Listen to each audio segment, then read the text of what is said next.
Lady in White. Hosted by Ravinth. I have to say, one of the things I hate the most is to have somebody walking behind me. It doesn't matter if it's a friend or a complete stranger. I don't like it. I feel insecure, watched, and uncomfortable. You might call me paranoid, but honestly, for me, it's unbearable. Let me begin by saying that the reason I practically hate that is because of some occurrences during my childhood. All of the events that I will tell you actually happened, so you probably will understand that for protection purposes, yourself, my family, and mine, I will avoid providing any names or locations. Also, you should know English is not my primary language. I was born in a small town surrounded by hills, factories, and railroads. Its weather was mostly dominated by rain, hail, and snow, and its streets were poorly adapted to handle such drastic climatic changes. Being a small town, the places that you could visit during your spare time were limited, so it wasn't unusual that you saw half the town in the movies during the weekend, or even buying groceries for the week. There weren't many schools to attend, careers to study, or places to work. You just knew that if you lived there, you would probably do the same things everybody else did. You'd have the same friends you grew up with and probably marry one of them. People there were comfortable with this monotony. Extremely boring, if you ask me. I hated it there. I guess the only cool thing is that whenever we had snow, school got canceled and me and my brothers went outside to make snow angels and snow fights. Well, it was in this old, forgotten, and non-pretty little town that my parents bought their first house. It was relatively large. Considering the continuous movement of trains, tractors, and traffic, chaos that was common every day, they were lucky enough to get a house away from all that in a relaxed and familiar colony. It was originally a one-story house, which turned out to be perfect as there were only my parents and my two brothers. However, after I was born, space became an issue, so they decided to expand it and build a second floor. This is basically how the house was distributed. On the first floor was the dining room, the kitchen, one bedroom I shared with my older sister, a full bathroom, and a small hallway that led towards my older brother's room. On the second floor was a TV room, and at the end my parents' bedroom with their respective bathroom. There was a small balcony with metal railing at the foot of the stairs to go to the second floor. It was pretty cool as you had a panoramic view of the TV room, and you didn't need to go all the way downstairs to call someone. You could just do it from the balcony. It was poorly designed, I must say, as the ceiling was at such a high level that not even a 6'5" tall person could reach it. This abnormal height between the floor and ceiling caused everything to look darker than normal at night. Now that I think about it, it was a very strange house. I have good and bad memories during the 11 years I lived there. You could say we were a close but dysfunctional family. I got along well with my two older brothers, although it wasn't unusual that we had differences from time to time as we were each 5 years apart. My parents, however, used to fight horribly almost daily, and unfortunately, my brothers and I were the main witnesses. These fights normally ended with my dad breaking something and leaving the house furious, and my mom crying and cursing out loud in our presence.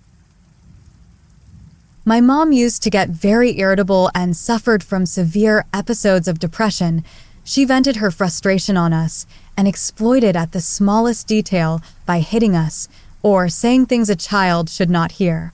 After these episodes, she got full of remorse and promised us that it wouldn't happen again. It didn't matter how much we loved our parents and the fact that we understood that not everything could be perfect, we knew it would happen again. It was a vicious circle full of tension. You might be wondering, why do I tell you all of this? Well, I think it's important. I've heard some people say that a negative environment attracts negative things, but to be honest, I'm not sure if it applies in this case. Yes, my parents had trouble, but I always felt that these issues were intensified by whatever thing it was in that house. Trust me, It's not easy for me to recall all of these bad memories, but I really need to get it off my chest. There is something that up until today I can't get out of my head, and that is the terror I experienced whenever I was on the second floor and mostly near those stairs. Have you ever entered a friend's or a stranger's house and gotten a heavy, suffocating vibe? Well, that's the kind of feeling I got whenever I went downstairs. I can't tell you when it started. I had that feeling since I can remember. It was just there. I had a golden rule to never get near that area when it got dark. Luckily for me, not. I woke up almost every night due to biological necessities. I couldn't stand going to the bathroom on my own because outside my bedroom you could see the edge of the stairs, and that freaked me out, so I had no choice but to wake my older sister up, who unwillingly joined me. I wasn't inconsiderate, let me be clear. She used to do the same to me. Being together gave us a false sense of protection. I can't fully explain how I felt whenever I was near those stairs, the TV room or my parents' bedroom, but it wasn't pleasant. I felt watched, stalked, and unwelcome. I felt somebody was following me. I felt there was something there, something that wanted to harm me badly. I fell off those stairs more times than I can remember, even though I tried to be extremely careful. I can't find a rational explanation for those occurrences. I remember this one time. My sister and I prepared a puppet show on the balcony. It was my mom's birthday, and we wanted to surprise her, so we basically covered up the balcony and its metal railing with a thick blanket. We got 2 small plastic chairs and sat down while we extended our arms so you could only see the puppets from the other side. I was in the middle of the balcony when suddenly I felt like my chair was being pushed to the edge. I freaked out, but before I could react, the chair reached the edge and slipped, making me fall off the stairs and hurting my coccyx badly. My mother blamed my sister, but I knew she wasn't guilty. When I tried to explain what had happened, my mom told me to stop trying to defend her by making stuff up and telling me I had an overactive imagination. I wasn't lying. Something had pushed me, and it wasn't my sister. I had nightmares almost every night. The funny thing is that my nightmares consisted of almost the same things, with slight variations. It always started with me waking up at night with an extreme thirst. When I headed to the kitchen for water, I stopped to watch a curious porcelain doll with dark hair and a white dress on the balcony. When I got close to her, I noticed one of her arms move and an evil glint in her eyes. At that moment, I realized that something was not right. Something was inside that doll, and whatever it was, it wanted me. Terror filled me over. I knew it was coming for me, and if I wanted to live, I had to run and reach my bedroom. Only then I would be safe. That's what I did. I ran desperately, but I couldn't run fast as my legs did not respond like they were supposed to. Some nights I reached my bedroom and I was safe. It couldn't touch me, but most times it reached me, dragging me downstairs and tearing me into pieces. Every night I woke up drenched in sweat and full of tears. It was horrible. I wasn't the only one that felt something was wrong. My brother had a lot of problems sleeping, and he told us that night after night he could hear someone playing the piano on the second floor. We didn't have a piano, and our house was far away from the rest, so we could not hear our neighbors, and let's be honest, that didn't make any sense. My sister could not stand being downstairs when it was dark either, and even less in my parents' bedroom. She claimed that she heard strange noises or had the light suddenly turn off by itself, and my mom, who was a religious in almost an extreme level, decided that the best thing to do was to find a priest so he could bless the house, and so he did. But that didn't stop it. Strangely, I remember we mentioned all of these things between us in a vague manner, but we never questioned why these happened. We didn't like to talk much about it. In my case, I thought the less we spoke of the matter in its entirety, the better. I didn't like thinking about it and pretended everything was okay, but it was not. As time passed, my parents fought more constantly, and my nightmares grew worse. I remember vividly one dream in which my father was lost. We were desperately looking for him all over the house, and I thought I had lost the battle when I found a hidden, long corridor in the closet of my parents' bedroom. Once followed, I would run into a dusty trunk. Opening it, I found a smaller box, and inside was my father, cut into pieces. Within me, I knew someone or something in that house had killed him, and it would come for us next. I remember I woke up crying and shaking and went directly to check on my dad, but he wasn't home. I went outside, and I couldn't believe what I was seeing. His car was completely smashed. It turns out he had an accident when trying to leave the house, and he was in the hospital. Fortunately, there were no complications, and he was back with us the next day. Anyway, I think I'm losing track here. My point is, there was definitely something in that house, something I can't quite explain, something evil, and it was clear that it didn't want us there. There were so many things that happened in that house. Many of them scared the hell out of me, but among all of them, there was one particular event that marked me completely. I was around 10 years old. I woke up as usual late at night, this time due to an extreme thirst. I wanted a glass of water, but I didn't want to go alone to the kitchen, so, as always, I turned to my sister to go along with me. This time, though, it was different.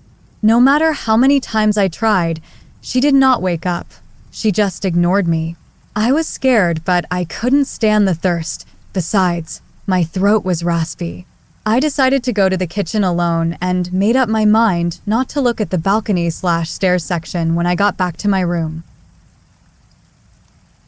Believe me, I don't think I've ever wanted to drink water that much. I took the biggest cup I could find, filled it all the way to the top, and drank it all almost in a single gulp. I then headed back to my room, but once I reached the hallway, I stood still as an eerie feeling overtook me. I could clearly feel someone watching me from behind. I remained still for a few seconds before turning around slowly to meet the balcony. Everything was dark, so I couldn't see very well, but I had the impression that someone was standing at the foot of the stairs. I was paralyzed, and I had to be hallucinating, but how could I? I was definitely wide awake, so I had to make sure, with all my willpower, I moved a little closer to the stairs. I turned pale. It was not my imagination. Somebody was standing there. I froze. I could not move. I started having problems breathing. It was a woman. Her skin was pale, grayish. She had long dark hair and had a long white dress. She looked like the doll of my nightmares. She was staring right at me. Her eyes were white in their entirety. She was sort of grinning. I could not believe, nor did I want to believe what I was seeing. That moment for me seemed eternal. Before I could find out what to do, she contorted in a fast and horrible way. Her right arm went disjointed, and I heard her bones creak. As soon as this happened, I ran as fast as I could back to my bedroom, slammed the door, and took my hand to my chest as I felt like my heart was about to explode. I started crying hysterically, made sure the door was closed, and got into my bed. I kept on looking at the door, fearing it would burst open and thinking she was coming for me. But nothing happened, at least for a few minutes. I kept on staring towards the door when suddenly, to my horror, I heard the knob move and saw the door opening slowly. I couldn't stop crying, terrified, but I didn't dare to scream, move, or say a word. However, no woman entered. Nobody accessed my room.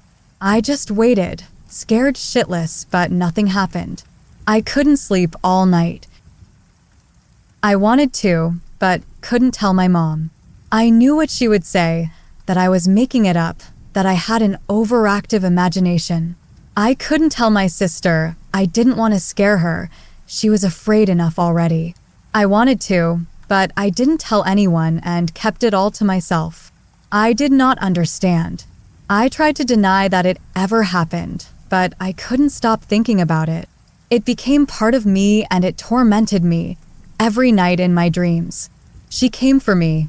She tortured me and laughed at my suffering. A couple of months later, one of my cousins came for vacation. He spent the night on the couch down in the TV room. The next day, when we all woke up, we found him in the kitchen wandering. He was shaking, his face was pale, he had dark circles under his eyes. It was obvious he did not sleep. When we asked him what had happened and heard his reply, I felt like I was going to pass out. "There was a woman standing on the stairs," was all he managed to say. After a while, when he calmed down, he described to us in full detail the same woman I saw months before. I knew then I wasn't losing my mind. She was real, but I never understood. We moved from that house and left the city a year later, not because of this, but due to my dad's job. Unfortunately, my brother did not. He spent 6 more years living there on his own while he finished his university and settled down with his girlfriend. He lived there until he couldn't stand it anymore. He moved in with us after that and told me he was afraid of it. He did not want to go back to it. He told me he saw horrible things, and whenever I asked him what those were, he went mute.